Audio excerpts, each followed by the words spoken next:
Park वाली शाम के बाद नेहा और मैं एक दूसरे में और डूबते गए। उसकी हंसी, उसकी आंखें, उसकी कमानियों की लहरें, सब कुछ मेरे दिल और जिस्म में एक आग सी लगा चुके थे।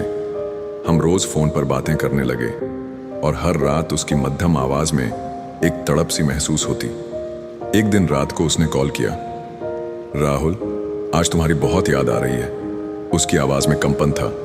मैंने धीमे से कहा, नेहा मैं भी बहुत। वो कुछ देर चुप रही, फिर बोली, काश आज तुम मेरे पास होते। उसकी ये बात सुनकर मेरी सांसें तेज हो गईं। मैंने पूछा, नेहा सच में बुला रही हो? उसने हल्की सी हंसी में कहा, अगर आ सको तो आ जाओ, मैं इंतजार कर रही हूं। रात के 9:30 बजे थे। मैं बाइक लेकर उसकी गली में पहुंच गया। उसने दरवाजा खोला। आज उसने काले रंग की नाइट ड्रेस पहनी थी जो घुटनों तक थी और उसके बाल खुले थे। उसकी कमानियां उस पतले कपड़े में भी साफ नजर आ रही थीं और वो हर सांस के साथ उठ गिर रही थी। उसने धीरे से कहा, आ जाओ। मैं अंदर गया। उसका कमरा हल्की पीली लाइट में नहाया हुआ था। एक मीठी खुशबू पूरे कमरे में थी, शायद उसकी। उसने दरवाजा बंद किया और मेरी तरफ देखा। उसकी आंखों में हिचकिचाहट और तड़प दोनों थीं। मैंने उसके करीब जाकर उसका हाथ पकड़ा। उसकी उंगलियां कांप रही थीं। मैंने कहा, डर लग रहा है? उसने मेरी आंखों में देखकर सिर हिलाया। हाँ, लेकिन तुम्हारे साथ अच्छा लग रहा है। मैंने धीरे से उसके चेहरे को छुआ। उसकी रेशमी त्वचा ने मेरे अंदर बिजली सी दौड़ा दी। उसकी आंखों में देखा, वो भी मुझे देख रही थी। उसकी आंखों में एक अनकही चाह थी। मैंने धीरे से उसके होंठों को चूमा। वो कांप गई, लेकिन उसने भी अपने होंठ मेरे होंठों पर रख दिए। उसकी गर्म सांसें मेरे चेहरे को छू रही थीं और उसकी उंगलियां मेरे कंधे को पकड़ रही थीं। हम दोनों के होंठ एक दूसरे में खो गए। उसका शरीर मेरे सीने से लग गया। उसकी कमानियां मेरे सीने से टकराकर कांप रही थीं। उसने आंखें बंद कर लीं और धीरे से सिसकारी भरी। मैं उसके गले को चूमने लगा और वो अपने नाखून मेरी पीठ में गड़ा रही थी।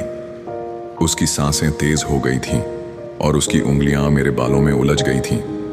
मैंने उसकी कमर पकड़कर उसे अपने और करीब खींच लिया। उसका पूरा शरीर मेरे सीने से चिपक गया। उसकी खुशबू मुझे पागल कर रही थी।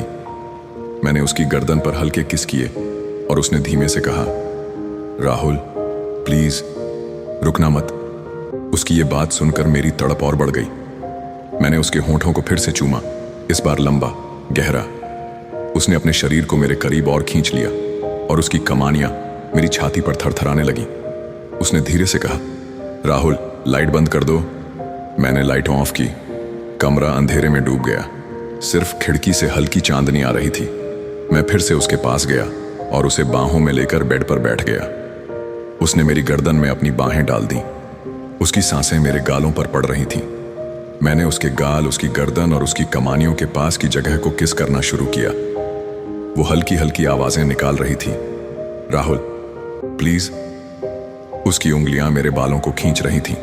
उस रात हम दोनों एक दूसरे में खो गए। हर किस, हर स्पर्श, हर सिसकारी हमें और करीब ले जा रही थी। उसकी तड़प, उसकी सांसों की गर्मी, उसके शरीर की नमी, सब कुछ मुझे पागल कर रहे थे। उसकी कमानियां की लहरें, उसकी आवाजें, उसकी उंगलियों का मेरे शरीर पर फिरना, वो सब कुछ मेरे लिए पहली बार था। मैंने उसके माथे पर किस किया और उसने आंखें खोलकर मुझे देखा। उसकी आंखों में संतोष, सुकून और प्यार था। उसने धीमे से कहा, राहुल आज की रात बस हमारी है। उस रात ने हमें पूरी तरह बदल दिया।